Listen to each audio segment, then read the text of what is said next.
එකමත් එක ගමක ලස්සන කැලෑවක් තිබුණා.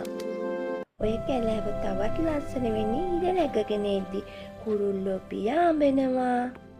ඔය කැලෑව මැද්දේ ලස්සන සුදු පාට පුංචි හාපුංචෙක් හිටියා. හාපුංචා ඉතින් ආස කැරට් කන්නනේ. උදෙන්ම නැගිටලා කැරට් දලයකුත් කකා ගම හරහා ඇවිද ඉන්නේදී යාළුවෙක් හම්බුණා. ඒ තමයි ඉබිරාල.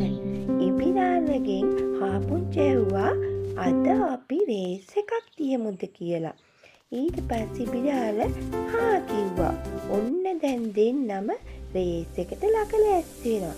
1 2 3 කියද්දි හාපුංචා හයියෙන් දුවනවා. ඉබ්බා යන්නේ ඉතින් හරි ගෙන්නේ. ඉතින් දුවලා ගිහින් බලද්දි ඉබ්බා පේන්නවත් නැහැ. හාපුංචාට හරි හිනා.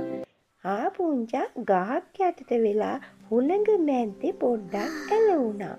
අනේ දන්නේම නැතුව හාපුංචාට නිින්ද ගියා කියන්නකෝ. ආවට නිින්ද ගිය වෙලාවේ ඉබ්බා දිනුම් කනුවට ලං වුණා. ඉතින් සත්තු ඔක්කොම උඩ පැන හිනා වෙනවා. හරිම සතුටුයි. පිනුම් ගහනවා. ඉතින් ඔන්න ඔය අතර ආවට ඇහැරුණා. ආව ඉක්මනට දුවගෙන යද්දි ඉබ්බා දිනලා කියන්නකෝ. ආවට දුකේ හොඳටම ඇඬුවා. ඊට පස්සේ ඉබ්බා කිව්වා ඔයාට නිින්ද ගිය නිසානේ ඔයා පෙරදුනේ. මං හිමී යන්නේ එක්කෙනෙක් නේ කියලා. ඉතින් මේ කතාවට නම් ආවට හරිම සතුටුයි.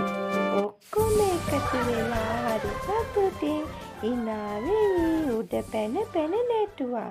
ඉතින් දුවේ පුතේ අපි හැමෝම දිනුම වගේම පෙරදුමත් සතුටු